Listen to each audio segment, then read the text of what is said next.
जब वरदान बना एक श्राप।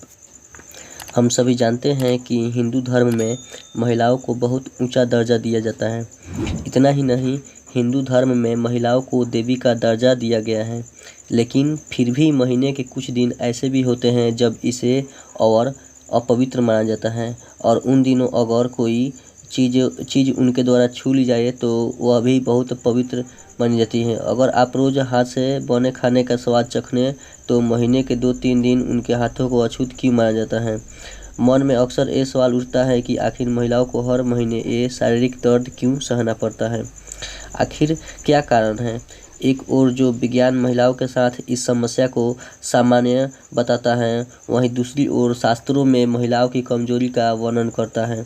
तो आइए आज की वीडियो में हम आपको बताने जा रहे हैं कि आखिर ये दर्द सिर्फ महिलाओं को ही क्यों झेलना पड़ता है। पौराणिक कथाओं के अनुसार महिलाओं की इस समस्या के लिए देवराज इंद्र जिम्मेदार है।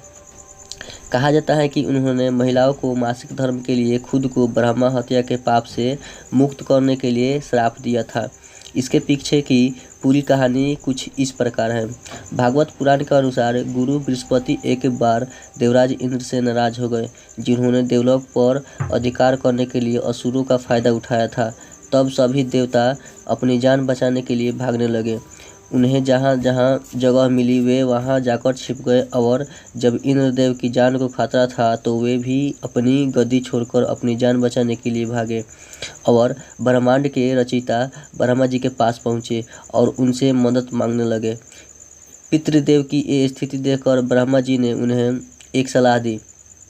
उन्होंने कहा कि इंद्रदेव, यदि आप अपने जीवन को बचाना चाहते हैं और अपने सिंहासन को असुरों के हाथों से मुक्ति करना चाहते हैं तो आपको एक धर्मशास्त्री की सेवा करनी होगी। यदि आप उन्हें अपनी सेवा से खुश करते हैं तो आप स्वर्ग में वापस आ जाएंगे। इंद्रदेव न चाहते हुए भी एक धर्मशास्त्र की सेवा करने के लिए उत्सुक हो गए, लेकिन इंद्रदेव इस बात से अनजान थे कि वे जिसकी सेवा कर रहे थे वह धर्मशास्त्रियों के परिवार से था। उनकी माता एक राक्षस थी, जिसे धर्मशास्त्री के मन में असुरों के प्रति अधिक भावनाएं थी। असुरों के प्रति अपनी भावनाएं के कारण वे देवताओं के स्थान पर ज्ञानी इंद्रदेव की समस्त हवन सामग्री असुरों को अर्पित कर देता था। जब इंद्रदेव को इस बात का पता चला तो उन्होंने क्रोधित होकर धर्मास्त्र की हत्या कर दी, जिससे उन्हें ब्रह्मा हत्या का पाप लगा। अब उन्हें सजा मिली तो स्वाभाविक थी। देवलोक पहले से ही असुरों के हाथों में था, जीव भी खतरे में थे। अब ऊपर से ब्रह्म हत्या का पाप लगने लगा। इंद्रदेव इतना घबरा गए कि उन्हें समझ नहीं आ रहा था कि वे क्या करें। जब वे भगवान विष्णु की शरण में पहुँचे तो भगवान विष्णु ने उन्हें सलाह दी कि और कहा कि आपको उनके लिए वृक्ष, भूमि, जल और स्त्री में अपने छोटे से पाप को साझा करना होगा। साथ ही सभी को एक वरदान भी देना होगा। भगवान विष्णु के अनुसार इंद्रदेव पहले पेड़ के पास गए और उनसे अपने कुछ पापों को लेने के लिए कहा।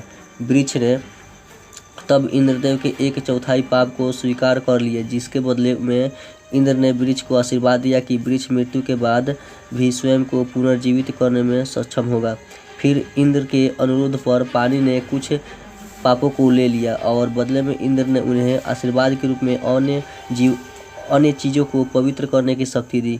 यही कारण है कि हिंदू धर्म में पानी को पवित्र माना जाता है और पूजा पाठ में इसका उपयोग किया जाता है। उसी तरह भूमि ने भी इंद्रदेव के पाप का कुछ हिस्सा स्वीकार कर लिया। बदले में इंद्रदेव ने भूमि को आशीर्वाद दिया कि उसे लगी चोट अपने आप ठीक हो जाएगी। अंत में इंद्रदेव एक महिला के पास पहुंचे और उसे अपने पाप में भाग लेने के लिए कहा।